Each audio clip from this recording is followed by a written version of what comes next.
Beth with Indiana Wild. Welcome back to another edition of Indiana Wild Meet the Animals.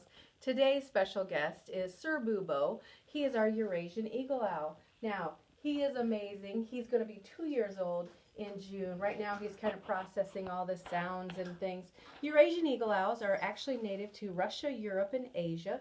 So if you look at him and you look at those feet there, his feet are covered in feathers, and he loves Indiana weather. Actually, he prefers it when it doesn't get too warm, but he does like our cold temperatures.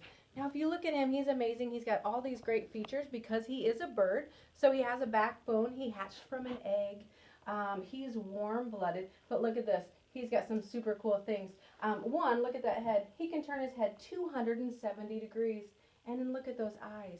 His eyes, if you were an owl, did you know your eyes would be the size of softballs? Except for, funny story, he doesn't have eyeballs. His eyes are actually more like tubular or cone-shaped. They go back. So he actually doesn't have any peripheral vision.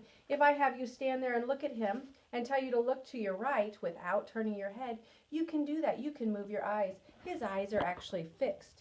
So he is unable to do that, but he does have something really cool. He has 7 extra vertebrates in his neck, so he can turn his head almost 270 degrees.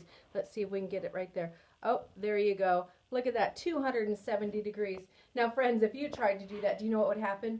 No, you wouldn't break your neck, but actually you would pass out. He has actually extra space in there, so he's actually able to do that. Now, he has better eyesight than we do. He also has better hearing. Now, his ears are very cool because they're called asymmetrical. That means they're not even. One is on the side, one is towards the bottom, a little bit towards the back. He can actually identify sounds above, below, in front, or behind. And right now he's kind of honing in on some of the sights and sounds here, because he can actually tell if the sound is above, below, in front, or behind him. And because of his eyesight, he can hunt animals under the snow. Look at that, 270 degrees. He's checking all of that out. Now he's covered in all these wonderful feathers. And did you know owls are silent flyers? That's because the edges of their feathers actually are really soft, so that allows them to be very silent. As we said, his ears are asymmetrical, so they're not the same, and he is nocturnal, so remember, he's going to be awake when we're asleep. Now, here's some super cool things about him. One, he's not a rehab bird. He's never been injured. We didn't have to rescue him. He actually came to us as part of our program as our animal ambassadors, and he likes to remind us that even in Indiana, where you're not going to see him flying around, we do have things like great horned owls. And great horned owls, but if you look at his wings, can you show him your wings again? There you go. If you look at his wingspan on a male is going to be up to 5 foot. Female is going to be up to 6 foot. So their wingspan is very wide. It's bigger than the ones that we have here. He's processing all these sounds and things. He did hatch from an egg.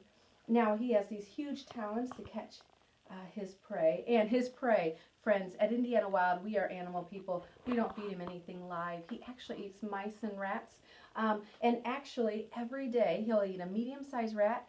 Super cool, super gross. Every 12 hours, he'll cast or throw that mouse or rat back up. And actually, it's not the whole mouse or rat. It's just the bones and it's the fur. It's all compressed, and it's called an owl pellet. Now, we're working on some of our self-sustainability. If we could get it to where he would eat a mouse or rat, and we can buy that mouse or rat for $3 and then get a science teacher to pay us $3 for an owl pellet. He's self-sustainable. We're still working on that.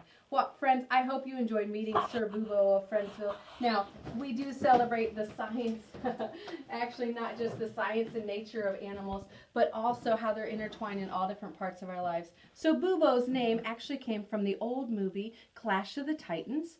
Bubo is the name of the owl, and Sir Bubo because he's royal, and Friendsville is where he came from. He came to us from a friend in Friendsville, Maryland.